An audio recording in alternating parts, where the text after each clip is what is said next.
오늘 말씀은 불순종에 대한 징계의 말씀입니다. 어제 살펴본 말씀이 순종할 때 하나님이 주시는 축복된 내용이죠. 오늘 본문은 정반대입니다. 이런 일이 없어야겠죠. 이런 하나님의 경고가 우리 삶에 임하는 일이 절대로 없어야 할 것입니다. 우리는 하나님 백성으로 하나님 말씀에 순종해야 합니다. 하나님께서는 우리에게 복 주시기를 원하십니다. 여러분, 하나님은 우리에게 복 주시기를 원하시는 줄로 믿습니다. 하나님 우리에게 복 주시기를 원하죠. 세상 어떤 부모가 자녀 징계하는 것을 기뻐하겠습니까? 누구나 자녀가들이 다 잘 되는 것을 원하죠. 그런데 잘 되려면, 복 받으려면 하나님의 말씀에 순종해야 합니다. 하나님께서 우리에게 주신 계명은 우리를 1차적으로는 우리를 잘 되게 위함이죠. 그래서 레위기의 마지막 부분에도 여호와께서 시내산에서 이 계명을 주시는데, 모세에게 명하신 계명인데, 레위기 자체가 계명인데, 그래서 왜 주셨는가? 이스라엘 자손을 위해서 주셨다라고 기억합니다. 죄라는 것이 언제나 우리로 하여금 파괴를 가져오죠. 그 파괴를 가져오는 죄를 막는 것은 하나님 말씀에 순종하는 것입니다. 하나님 계명에 순종하는 것이죠. 순종하면 그 계명이 나가 파괴되지 않도록 지켜준다라는 것입니다. 그래서 오늘 본문에도 표면적으로 드러나는 것은 무시무시한 말씀이죠. 쫓는 자가 없어도 도망한다. 폐병과 열병으로 쇠약하게 된다. 대적에게 패할 것이다. 너무너무 두려운 말씀이지만 사실 이 안에는 절대로 그렇게 하지 말라. 그래서 너희가 축복된 삶을 누리라라는 그런 하나님의 간절한 호소고요. 그 안에는 또 하나님의 사랑이 담겨 있습니다. 그래서 우리는 이 말씀 안에 담긴 하나님의 사랑을 알아야 하고요. 그래서 순종으로 나아가야 합니다. 순종할 때 축복이 있고요. 불순종하면 징계가 있습니다. 말씀이 명료하죠. 지키면 순종이고 지키지 않으면 징계다. 우리가 이 하나님의 말씀에 순종하며 나아가기 위해서 우리가 해야 할 것이 있는데요. 첫 번째는 우리의 마음을 잘 지켜야 합니다. 불순종이 어디서 나옵니까? 마음에서 나와요. 순종이 어디서 나옵니까? 순종하고자 하는 마음에서 나오죠. 오늘 본문에도 15절에 보면 그것을 잘 말해주고 있습니다. 내 규례를 멸시하며 마음에 내 법도를 싫어하여 내 모든 계명을 준행하지 아니하며 내 언약을 배반할진대. 이스라엘인 하나님의 백성인 이스라엘 백성이 마음에 하나님의 법도를 싫어하고 하나님의 규례를 멸시한다라는 것입니다. 멸시한다라는 것은 거부하는 것을 의미해요. 하나님의 계명도 거부하고요. 그 계명을 지키라고 주신 하나님 자체도 거부하는 것입니다. 마음으로부터 시작됩니다. 불순종이든 순종이든 항상 마음으로부터 시작이 되죠. 그래서 우리가 하나님 말씀에 순종하고자 한다면 우리의 마음을 잘 지켜야 합니다.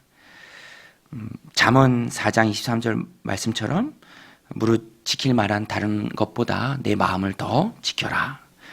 마음에 생명의 근원이 있다. 그래서 우리는 하나님의 말씀에 순종하고자 할 때 우선은 우리의 마음을 잘 지켜야 합니다. 의도가 중요하죠. 요새 재밌는 드라마 있잖아요. 우영우. 거기에도 처음 해 보면 법이 마음과 참 관련이 깊다. 그렇게 말을 합니다. 참 마음에 와닿는 말이죠. 마음의 의도가 중요합니다. 우리가 하나님 말씀에 순종하고자 한다면 오늘 본문에 나오는 것처럼 이 두려움의 징계들을 우리가 읽으면서 두려움의 긍정적인 효과가 있죠. 이렇게 하면 안 되는구나. 이렇게 하면 징계가 있구나. 잘못된 길에 들어서지 않아야 한다. 이것이 다 마음을 지키는 것입니다. 마음을 고쳐먹는 것이죠. 오늘 본문에 보면은 이렇게 하지 않을 때, 순종하지 않을 때 당하는 징계들을 하나님께서 쭉 말씀해 주십니다. 부러지는 것은 결국에는 이런 말씀을 보면 나죠. 하나님의 말씀에 순종하지 않을 때 어려움을 겪고 고난을 겪고 또 힘든 일을 겪는 것은 결국에는 우리다라는 것입니다. 이런 끝을 보면서 우리의 마음을 잘 지켜야죠. 아, 하나님 말씀에 순종해야 하는구나. 하나님 말씀에 지키는 것이 복받는 비결이고 잘 되는 비결이구나. 부러지는 것은 사람입니다. 애굽의 왕 바로의 경우를 통해서 잘 알 수 있죠. 그가 강팍했을 때, 마음을 완악하게 했을 때 결국에 고통당하는 것은 자기였습니다. 오늘 이 말씀을 우리가 보면서 우리는 마음을 잘 지켜야 합니다. 그런데 여러분, 마음을 잘 지키는 게 절대로 쉬운 게 아니죠. 우리가 우리의 마음을 지키는 게 쉽지 않습니다. 사실 레위기의 이 말씀을 이스라엘 백성들이 받았지만 우리가 잘 아는 것처럼 이스라엘 백성들은 철저히 실패했습니다. 이런 일들 다 당했죠. 징계받았습니다. 나라가 문을 닫고요, 포로로 끌려가야 했습니다. 돌판에 생긴 계명을 그들 지킬 힘이 없었어요. 그러니까 마음을 지키지 못했습니다. 마음에서부터 실패했죠. 그것이 구약의 역사고요. 그런데 율법의 완성이신 예수님이 오심으로 말미암아 율법의 완성 가운데 하나님께서 이제는 그 율법을 돌판에 새긴 것이 아니라, 예레미야에 잘 나오죠? 우리의 마음판에 새겨주셨습니다. 그것이 바로 성령의 약속이에요. 이제는 성령님이 오셔서 지킬 마음도 주시고요, 지킬 수 있는 능력도 주십니다. 하나님의 말씀을 지킬 염원하는 마음도 주시고요, 지킬 힘도 주세요. 그래서 지금은 이 구약시대와 전혀 다릅니다. 그 중심에 성령님 계시죠. 여러분, 성령님이 나와 함께 하시는 줄로 믿습니다. 성령님이 지킬 마음을 주세요. 내 마음을 지키게 해주세요. 그리고 지킬 힘도 주십니다. 그러니까 우리는 항상 성령의 존재를 의식하며 살아야 돼요. 성령님, 오늘도 도와주세요. 오늘도 힘주세요.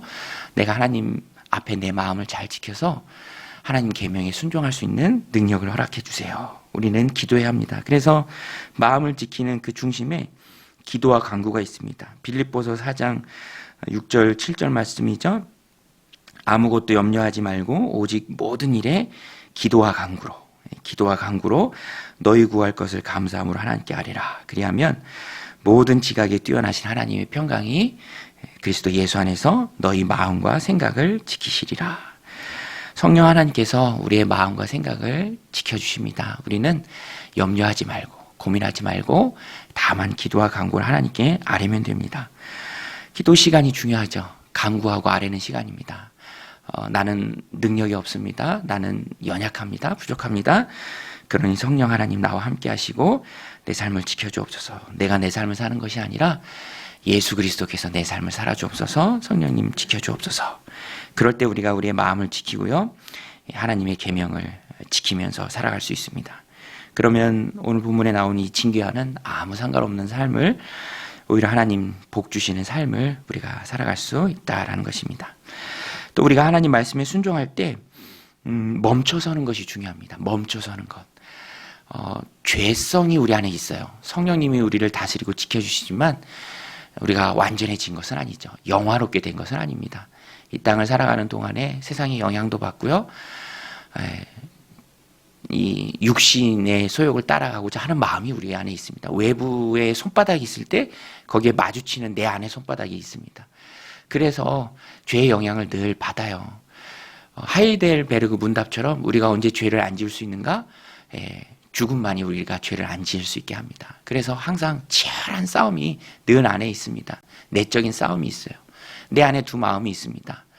그럴 때 우리는 멈춰서는 게 참 필요해요. 이것도 마음을 지키는 것이죠.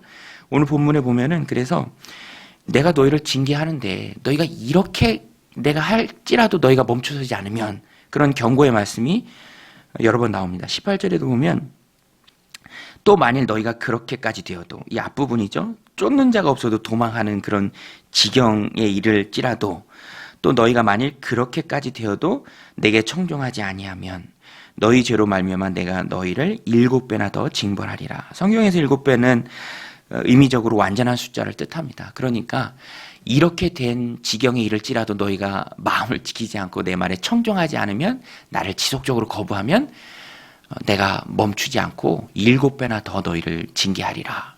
되게 무서운 말씀입니다. 여러분, 하나님은 자녀된 우리를 바로 세우기 위해 우리를 용인하지 않으십니다. 그냥 내버려 두지 않으세요. 그래, 뭐 하나님의 자녀인데 잘못된 길을 가고 있을 때 그냥 멈춰서는 분이 아니세요. 멈춰서야 할 자는 우리예요. 우리가 멈춰서야 합니다. 23절에도 보면 나 곧 나도 너희에게 대항하여 너희가 대항하면 나도 대항한다. 너희 죄로 말미암아 너희를 7배나 더 치리라. 그 앞에 23절에 이런 일을 당하여도 너희가 내게로 돌아오지 아니하고 내게 대항할진대. 그러니까 우리는 멈춰서야 합니다. 멈춰설 때를 알아야죠. 그것이 지혜이고요. 그것이 징계를 더 받지 않는 유일한 길입니다. 여러분 다윗 보세요. 틈이 있어서 죄의 유혹에 끌려가고 점점 더 끌려가고 어느 때에 멈췄으면 좋으련만 그 죄의 유혹에 죄가 끌어당기는 그 힘에 그가 대항하지 않고 멈춰서지 않았을 때 더 큰 죄로 나아가죠. 나중에는 살인교사까지 하죠. 그래서 하나님은 이렇게 이 말씀을 통해서 경고하시는 것입니다. 하나님이 이렇게 경고하신 이유는 하나님께서는 절대적으로 멈춰 세우려는 강한 의지를 갖고 계십니다. 그래서 우리는 어느 때에는 멈춰 서야 합니다. 멈춰 서게 하려는 강한 의지를 하나님이 갖고 계시고 하나님은 멈추지 않으시는 분이니까 멈춰 서야 할 것은 멈춰 서야 할 존재는 우리다라는 것입니다. 그래서 돌이키는 게 지혜죠. 사무엘상에 보면 엘리의 두 아들 홈니와 비나스가 나옵니다. 멈춰서는 모습이 없어요. 계속 악한 일들 합니다. 하나님을 우습게 여기죠. 능멸합니다. 제사도 지내지 않은 고기를 억지로 가져가죠. 그때 엘리가 책망하죠. 사람이 사람에 대해서 죄를 지으면 하나님 판단하시거니와 사람이 하나님께 대해서 죄를 지으면 누가 판단하겠느냐. 내 아들들아 악한 일을 하지 말라. 그런데 이 아들들이 멈춰서지 않습니다. 결국에는 죽임을 당하는 것이죠. 오늘 하나님 말씀에 순종해야 할 것 두 가지 나눴습니다. 우리의 마음을 잘 지켜야 한다. 또 마음을 잘 지키면서 멈춰서야 될 때를 알아야 한다. 하나님은 멈춰서지 않으십니다. 우리가 멈춰서야 한다라는 것입니다.